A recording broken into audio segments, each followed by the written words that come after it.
Kipindi ni Jukwaa la Chamwino. Mtazamaji wa TBC Digital, ombi langu ni twende pamoja hapa katika kipindi cha Jukwaa la Chamwino, jukwaa ambalo linakupa nafasi basi ya kupata uchambuzi ya masuala mbalimbali yenye maslahi mapana kwa taifa letu. Na hii leo basi tunakwenda kuangalia ziara ya Waziri Mkuu wa Jamhuri ya Muungano wa Tanzania Kassim Majaliwa nchini Japani, ziara ambayo alifanya mwishoni mwa mwezi wa 5 mwaka huu wa 2025. Na ziara hiyo basi iliipatia Tanzania uwekezaji wa dola za Kimarekani milioni 516, fedha kutoka JICA World Bank, lakini pia kutoka katika Benki ya Maendeleo ya Afrika AFDB kwa ajili ya sekta ya kilimo. Na hapo basi kuna wataalamu elekezi wawili, mmoja ni kutoka nchini Tanzania na mmoja ni kutoka nchini Japani, ambao watakaa pamoja kwa ajili ya usimamizi wa fedha hizo. Na uchambuzi basi wa ziara hii siko peke yangu, niko na Lugenzi Kabale ambaye atatupitisha ili kuweza kuona ni kwa namna gani Tanzania tumepata fedha hizi, dola za Kimarekani milioni 516.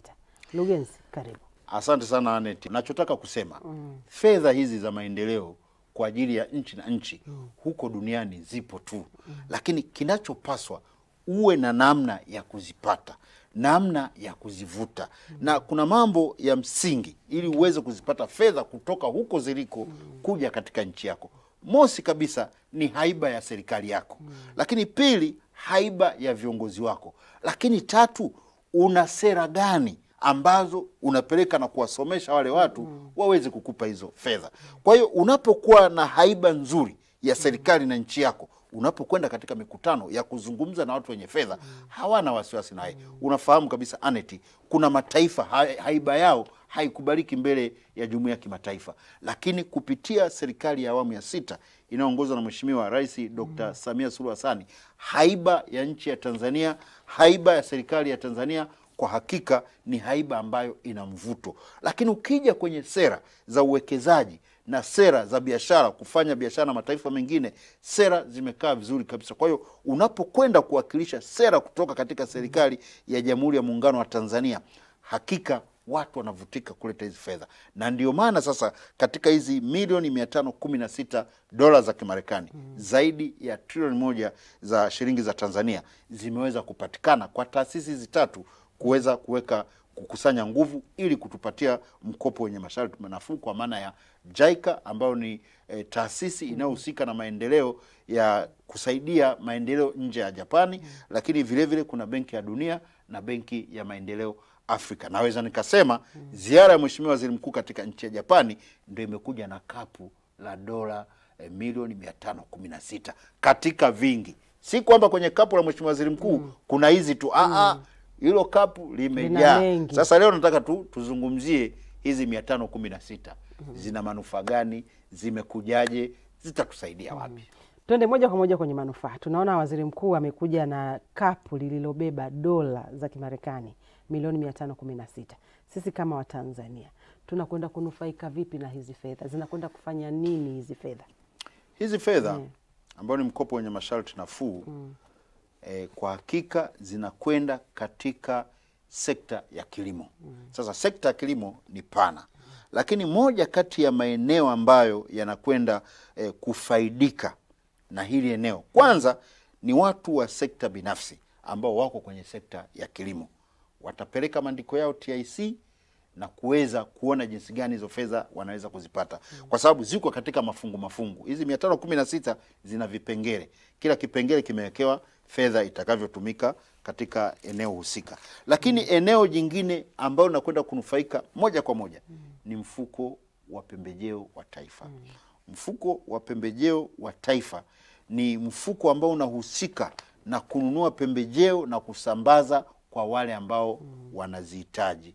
Na sintashangaa kabisa kuona kwamba sehemu ya fedha hizi zitakwenda moja kwa moja kwenye benki ya ushirika ya taifa letu, ambako ndipo watu wa mfuko wa pembejeo na wengine wanaoshirika na kilimo, fedha zile zinakwenda katika eneo lile.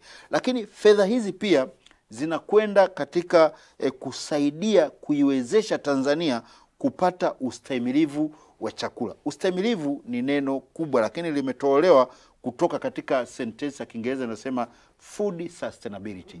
Yaani kwamba tuwe na uhakika tuwe na uwezo wa kuwa na chakula cha kutosha, lakini uhakika wa uzalishaji wa hiki chakula, uhakika wa utunzaji wa hizo nafaka. Maana unaweza ukalima ukavuna kingi sana, lakini ukashindwa kutunza.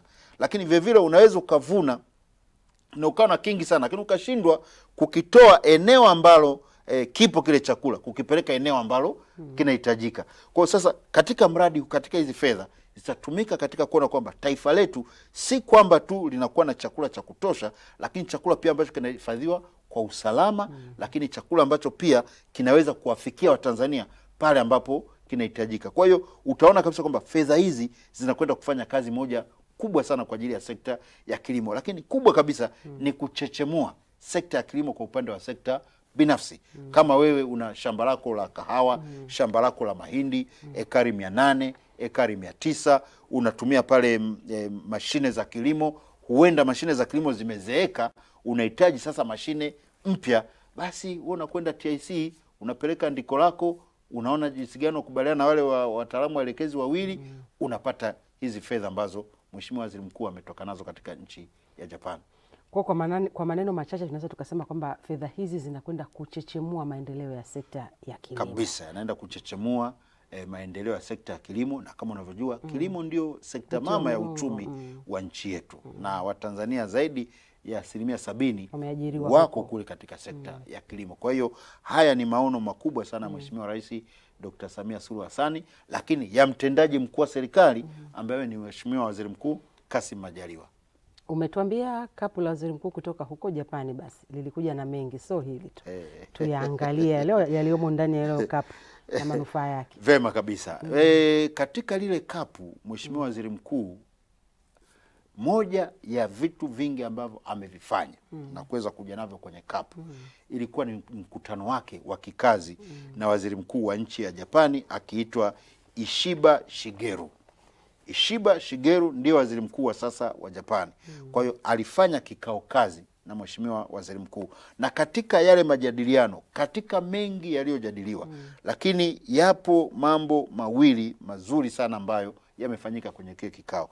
La kwanza, tuliwakilisha pale katika kile kikao haja ya ukarabati na matengenezo makubwa ya barabara ya kutoka Morogoro kuja hapa Dodoma. Wewe unasafiri hii njia, unaona kabisa kutoka Morogoro mpaka Dodoma barabara hii imefika mahala imekuwa na shida. Lakini kuna barabara, kipande cha barabara kutoka Kibiti mpaka Lindi, na kama unakumbuka juzi barabara ilikatika, ni kipande hicho hicho kati ya Kibiti na Lindi. Sasa hivi vipande viwili vinahitaji matengenezo makubwa na uwekezaji mkubwa. Kwa hiyo katika majadiliano ambayo Mheshimiwa Waziri Mkuu aliweza kuyafanya na Waziri Mkuu wa Japani, ilikuwa ni kuona kwamba serikali ya Japani iangalie ama kutupatia ruzuku ya moja kwa moja au kutupa mkopo wenye masharti nafuu ili tuweze kuzitengeneza hizi barabara ziende katika kiwango kizuri zaidi. Na pale pale Waziri Mkuu wa Japani Mheshimiwa Ishiba Shigeru alitoa maelekezo kwa watu wa JICA ambayo ni taasisi ya nchi ya Japani nao shughulika na uhusiano na nchi za nje ya Japani, lakini pia akaagiza maofisa wa ubalozi wa Japani hapa nchini watengeneze timu na waende kwa kushirikiana na watu wa Wizara ya Ujenzi, Uchukuzi na Ujenzi pamoja na watu wa TANROADS, waende wakafanye ukaguzi wa hayo maeneo ili waweze sasa kujithibitishia hizi barabara zinahitaji nini, na kama ni kupokea labda taarifa za ripoti za upembuzi yakinifu kutoka TANROADS kwamba madaraja mangapi yanahitajika, lami labda ya unene wa kiasi gani, lami ambayo inaweza kukaa kwa muda gani, na gharama za mradi kwa ujumla. Kwa hiyo tayari Waziri Mkuu wa Japani kaagiza mara moja kwamba maofisa wa ubalozi wa Japani hapa nchini pamoja na maofisa wa JICA kutoka Tokyo waungane pamoja na maofisa wetu hapa wazitembelee hizo barabara ili kuona zinahitaji nini na wapeleke ripoti kwa Mheshimiwa Waziri Mkuu wa Japani, sasa aweze kuangalia kipi ambacho anaweza kutufanyia. Unaweza kaona ni kazi kubwa sana ambayo imefanywa na Mheshimiwa Waziri Mkuu Kassim Majaliwa, kwa sababu bila ya usafiri Dodoma panakuwa ni pagumu sana kuishi. Lazima uwe na uhakika wa kutoka na kurudi, kutoka na kurudi, kutoka na kurudi. Lakini kwa upande wa kusini kule mwa Tanzania, Kibiti na Lindi ni kipande cha barabara muhimu sana ya mkondo ule wa kusini kati ya Dar es Salaam na Mtwara. Kabale, kwenye mazungumzo yako umesema duniani huko fedha zipo, lakini ni namna gani serikali inakuwa imejipanga katika kuhakikisha sasa hizo fursa zinachangamkiwa vilivyo? Hebu tuangalie ni kwa namna gani utashi wa kisiasa na serikali ya awamu ya 6 inayoongozwa na Rais wa Jamhuri ya Muungano wa Tanzania Samia Suluhu Hassan umewezesha ama umesaidia sisi kuweza kuwa na urahisi wa kuzichangamkia hizo fursa. Ni kweli kabisa, swali zuri sana Aneti. Ni kwamba utashi wa kisiasa wa Rais Mheshimiwa Dr. Samia Suluhu Hassan katika kupata hizi fedha kutoka kwa wenza wetu wa maendeleo ni kitu muhimu sana. Wewe umeniambia kwamba ni mchango upi ambao Mheshimiwa Rais Dr. Samia Suluhu Hassan ameweza kutoa. Mimi nikakwambia kwamba haiba. Kwa sababu haiba tu ya serikali, haiba ya viongozi wa serikali, hiyo peke yake ni mchango muhimu sana katika kuona zile fedha kuzitoa. Kwa hiyo mimi nataka niseme kabisa kwamba haiba ya Mheshimiwa Rais Dr. Samia Suluhu Hassan pale anapokwenda nje ya nchi akiwa ni mwanadiplomasia namba 1 wa Tanzania, hiyo ni karata moja muhimu sana. Na kama ambavyo umeona amekuwa na safiri mara kwa mara na kwenda kwenye majukwaa ya kimataifa kwa ajili hiyo hiyo ya kujenga ukaribu, lakini pia kuipeleka sasa taswira ya serikali ya Tanzania na taswira ya Tanzania kwamba hii ndio Tanzania. Hii ndio Tanzania ambayo kama mlikuwa mnaisikia kinyume, lakini mimi nimeileta Tanzania, kwa maana kwamba yeye anaonekana pale, mawaziri wake wanaonekana pale, na lugha ambayo wanaongea pale, lakini na karatasi za mipango kazi na mikakati mbalimbali kwa ajili ya kupata fedha kuleta maendeleo hapa nchini. Nachotaka kukuambia kwa hakika Tanzania tumelamba karata dume kuwa na uongozi wa Mheshimiwa Rais Dr. Samia Suluhu Hassan. Na wewe ni mwanamke. Naweza nikasema wanawake wana nyota zao.